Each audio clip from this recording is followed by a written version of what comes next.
Hello and welcome to Abandoned Project. I'm Joe, and I'm going to keep on reading. Today it's from page 71 and onwards.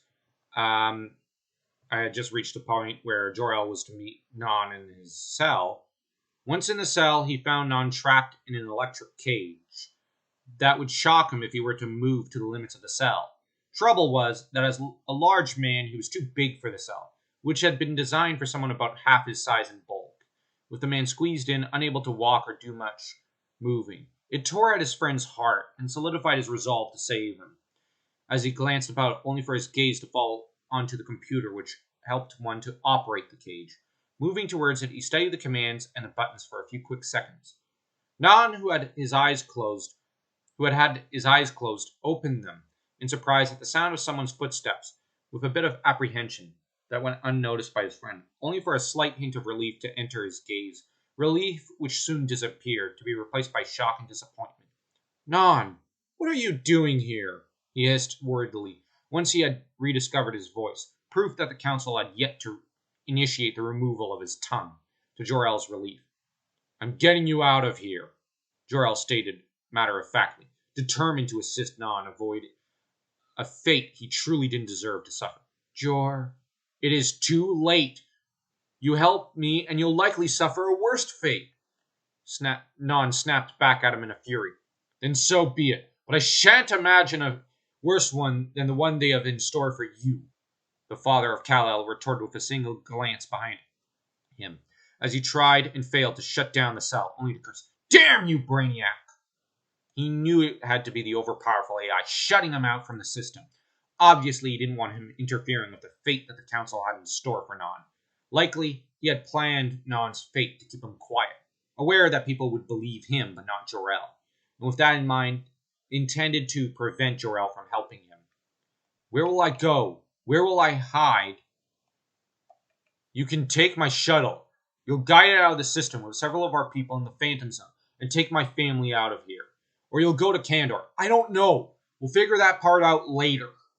Jor-El snapped back as he began to rapidly click at the computer keys, familiar with the program, and though Brainiac didn't know it, capable of hacking it, and even if he couldn't, he knew how to disable all the wires and circuitry in the room. Well, I won't be party to this. Non shot back, impatient and unwilling to follow him out of the building to safety, and to accept the Green Lantern Corps' protection at Jor-El's expense. His integrity and grief would never allow for such a thing.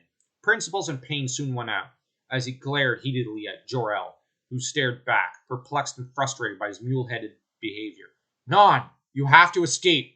If you don't do so now, Astra will have died in vain. She practically did, Non more sobbed than said, his will almost completely broken from one second to the next, as he bowed his head. But if you give in now, she really will have. You don't understand, Jor, his friend rebuked him, sounding as exasperated as they both were. If you do, you'll end up taking my place. I don't mind. Yes, you do. And it would be foolish. I've been disgraced. And as to Astra, I miss her with every breath. And she would have wanted me to live, but perhaps I'll be killed and be allowed to join her instead of this fate. Non rationalized, with his breathing growing huskier as his grief began to at last win out over any instinctual will to live that might have been there. Non, please listen to me. You won't be dead, but instead lobotomized. It's too cruel. Astra would rather you have lived, and Jor-El began passionately, tears in his eyes, as he strove to convince his friend to do the right thing. But his words were futile and helpless ones, as Non proved so well when he suddenly raised his voice to speak out to the guards standing right outside the room. I'm finished. Not Jor-El needs to go, and it is almost time for me to be processed. Jor-El soon found himself confronted by not just Non, but by the two guards, both of whom had relieved looks in their eyes as they entered. You damn fool! It is time for you to go, sir, the second guard informed him as he stood there cursing under his breath. For a brief moment, it appeared as though Jor-El would resist, but eventually he caved, due to the thought of what would happen to Cal and Lara. He was strong, but not that strong. Not enough to do the right thing for his best friend at the expense of family. As he moved to leave, he almost ran physically into Gal Dorn, The plump security head, though, glared at the sight of him, while he regained his footing from almost having run smack into him. Pointing a large saucer of a finger, the cowardly man spat with all the venom he had in his body, even as incredulity tinged with his voice. "What is this man doing here?" "He stopped by to visit on behalf of Lord Van, sir," the first guard replied foolishly. "Did he now? Then visiting hours are over. It's time for none to face justice." Galdorn sneered furiously as he shifted his gaze to none, only to smirk a little at him. "Get this traitor ready for processing." "Wait, he has the right to legal defense, denied by the council." "Then let me enact the right to substitution," Jor-El pleaded, almost on his hands and knees in a futile attempt to rescue his friend. Since Jor-El had been recognized as the sole hero of the hour by the ruling council and many of the people of Krypton, Galdorn had developed something of a hatred for the man, regarding him with thinly veiled contempt and envy, as he had been the officer on staff at the head of the entirety of the planet's security force. It was his belief that it should have been he who got the credit and rewards, and not this brash, upstart scientist. With that said, the opportunity to inflict pain and suffering upon Jor-El was too good to be true in his opinion, with this being a good substitute for beating or killing the man who had stolen his prize right out from underneath his nose. Jor-El knew nothing of this envy, or near to nothing prior to the man's arrival, only to soon be introduced to it in full. And much as he wished to take Non's place, neither Non nor the Council nor Brainiac nor Galdorn were really all that keen to let him do so. "I have orders not to listen to such stupid suggestions."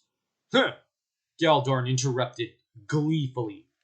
"Listen, you fat piece of—" Jor-El began to rage at him, outrage and indignation on his friend's behalf, firing him up. "Jor, that is enough!" Non cut him off loudly before he turned his head to Galdorn. "Take me. I'll not resist." As they left, there was little Jor-El could do than call out Non's name, forced to watch the man depart for his unjust punishment. The scientist fell to his knees, weeping, broken and crushed by the weight of the results of Zod's punishment. The only thing he could do in that moment was rage and curse Krypton, her black-hearted children, and all those around him for their moral failures.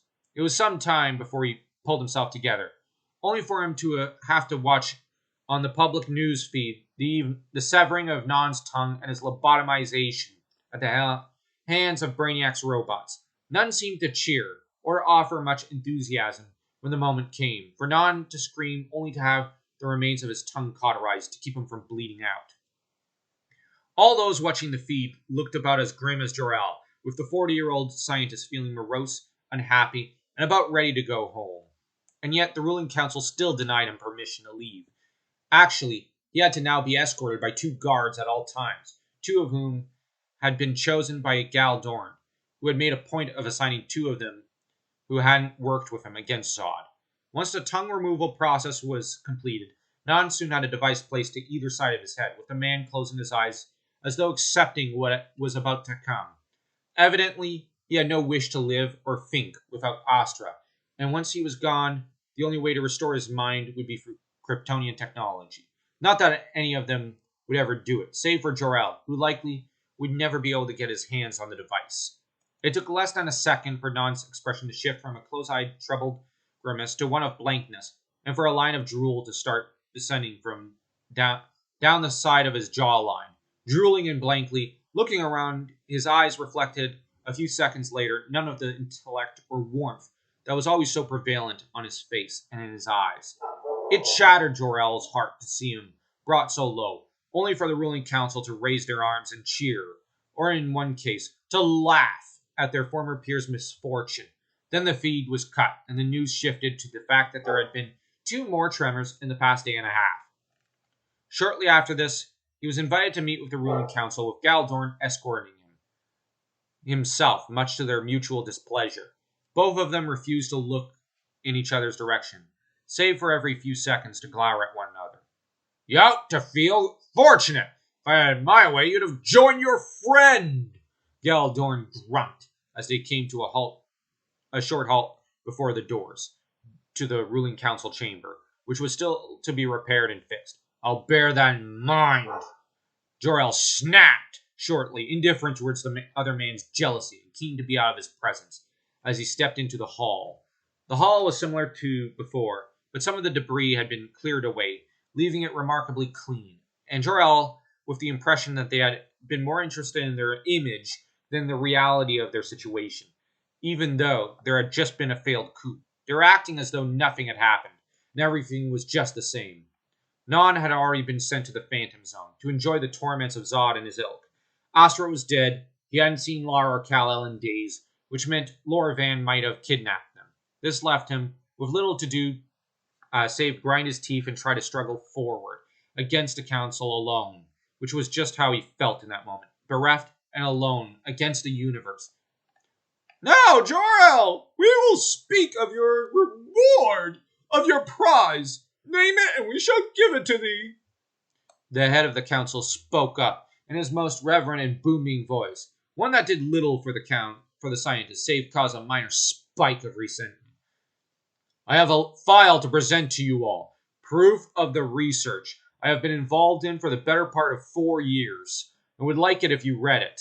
He took a breath, only to continue on after having gathered his breath, forcing himself to focus only on the file in his hand and on Brainiac, and all that had been taken away in the past several days.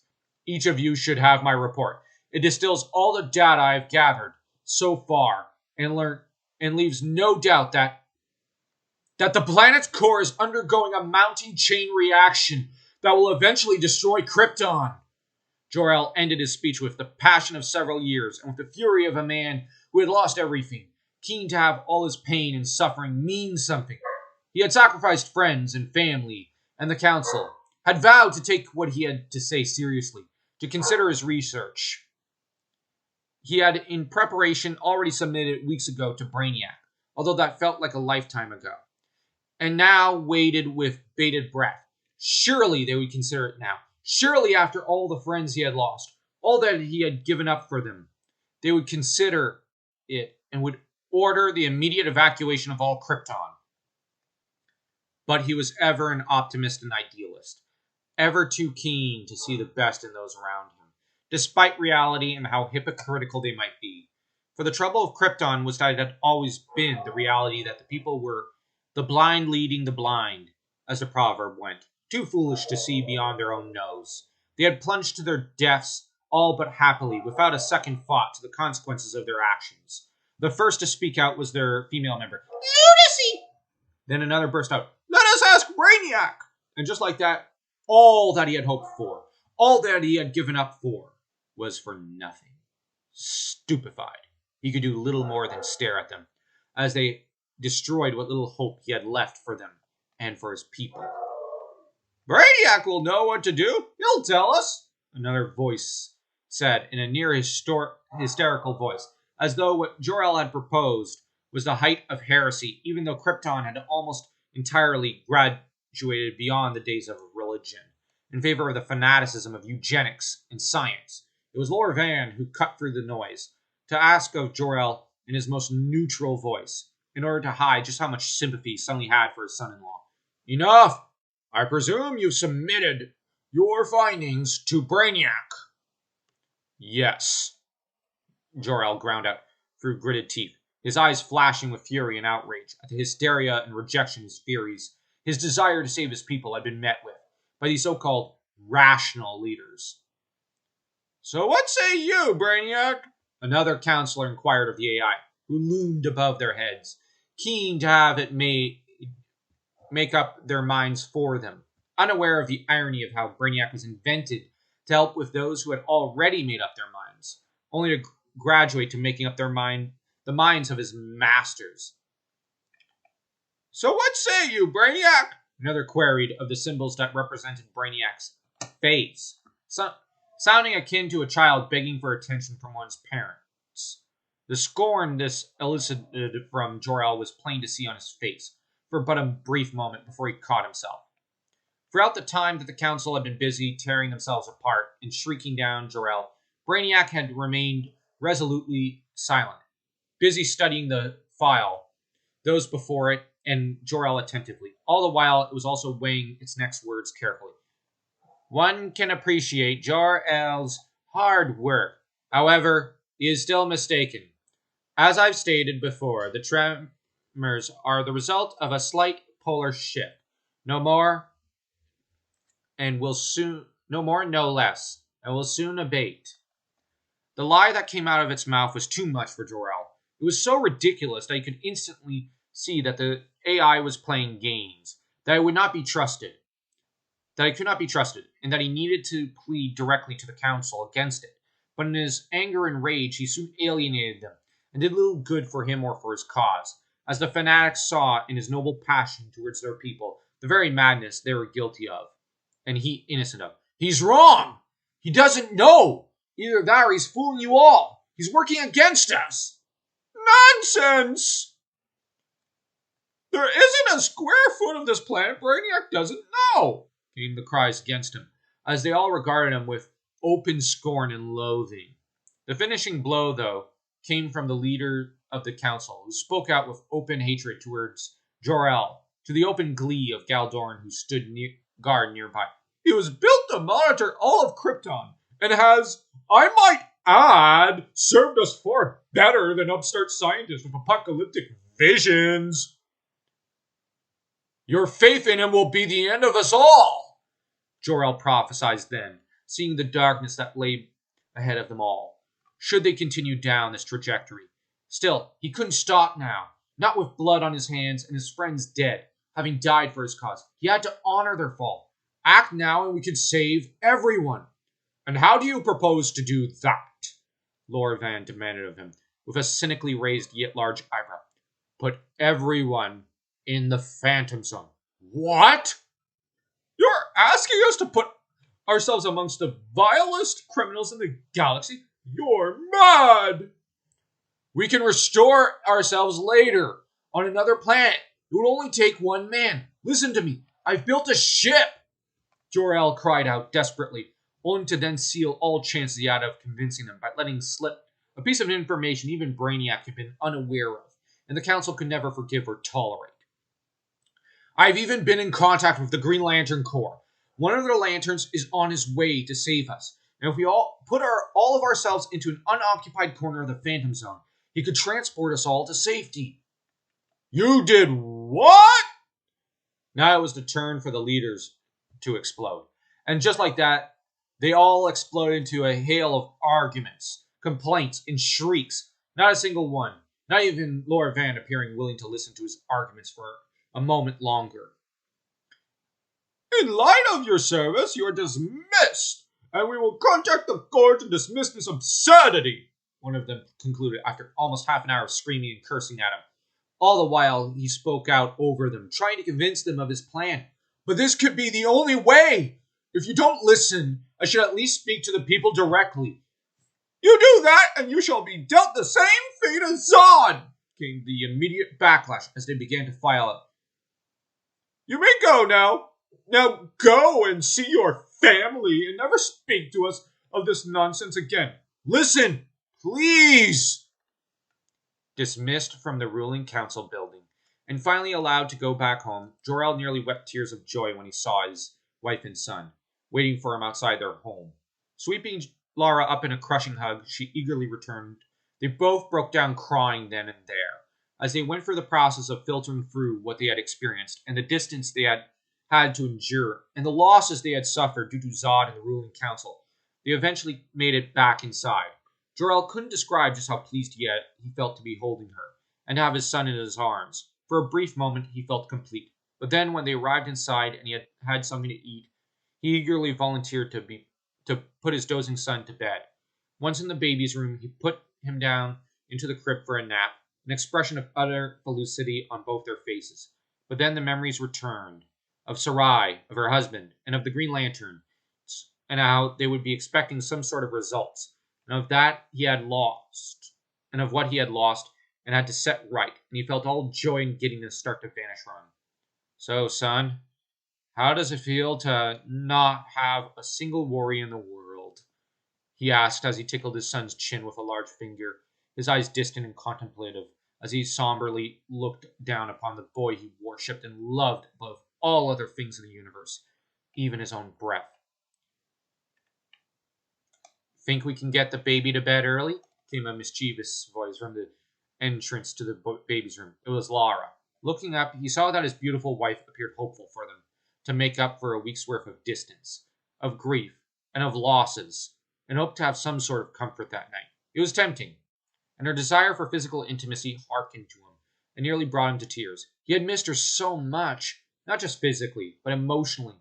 He had missed her soft, tinkling laughter, her warmth, and her goodness, all things he had taken for granted for weeks now. Ashamed at what he was going to say, at having to leave for work all over again, just when he had the chance to resolve things, to at last have a moment of peace, of love, he looked away from her and bowed his head. I have to go back down to Brainiac operations. No! Lara, he's lying, he mumbled, only to add, and people are counting on me. He's a machine, she protested, part of her unable to see why he had to go after after having just returned to her. Stepping past him in order to look him in the eye, he could see that she was on the verge of tears again. He's still lying, Jor-El told her, only to feel his resolve gather within his breast. And the next words came out much more confidently. I have to know why. But this proved too much for her. Not that anyone could have blamed or judged her after months of the stress of fearing for her family, of late nights dealing with the infant, or a panicked husband intent on doomsday prophecies, and losing friends and loved ones, either to death or departures for the other Kryptonian worlds. One could only guess at how much Lara had bottled up until this point in time, with her husband almost blissfully unaware of just how angry she felt towards him for all that had occurred. Oh, sure, she knew on an intellectual level that he was innocent and should not be blamed, or have her bitterness directed against him. But on an emotional level, it was far easier to blame him at that moment than it was to ignore her anger. Later, when she had taken a breath, she would regret what she had said and the implications, and would promise herself to have a long talk with him and to apologize for her earlier outburst. Has it occurred to you that he could be right? That somewhere you might have made a mistake? It's no crime to be wrong, Lara hissed at him, her anger overtaking her better judgment, much as it had overtaken her husband's recently towards the ruling council. Please, Lara. Go, Jor-El, once and for all. We've lived like this for too long. Your theories are more destructive than you can imagine. She spoke out, inadvertently waking up her son, and started to sob and cry out, which made her pick him up and take him out of the room. Jor-El, for his part, bowed his head once more, heartbroken and fearing for the last thing he had left in this world, his marriage, which was how he would, in the end up departing for the ruling council building, for Brainiac operations. Somewhere in the back of his mind lay the certainty he would die, and at that moment, death was no great disappointment. It almost loomed over him as an old friend whom he had lost touch with. Upon arrival, he made a beeline for the bottom floor, taking the turbolift there, with nary a guard stopping or bothering to give him so much as a second glance. Only a few did, and there were those who now considered him the hero of the hour due to Zod's failed coup. The room where the primary memory clusters of Brainiac lay was an amalgam of an infinite number of data ranging from every topic in almost the universe, or at least Sector 2813, and parts of 2814 and 2812. Brainiac's face was simply 3 rings, near circles, that almost resembled eyes, but was really the symbol of the ruling council. Heading for the computer terminal just below the screen where Brainiac lay, Jor-El had the passing thought that perhaps Brainiac was resting, or not paying attention, since after 5 minutes of standing there, clicking at the keys and searching through the data clusters, Brainiac didn't respond. Now, I'm going to leave there, as this seems a good jump-off point. Yeah, this seems a good jump-off point. So, if you like this video, like, share, subscribe, and leave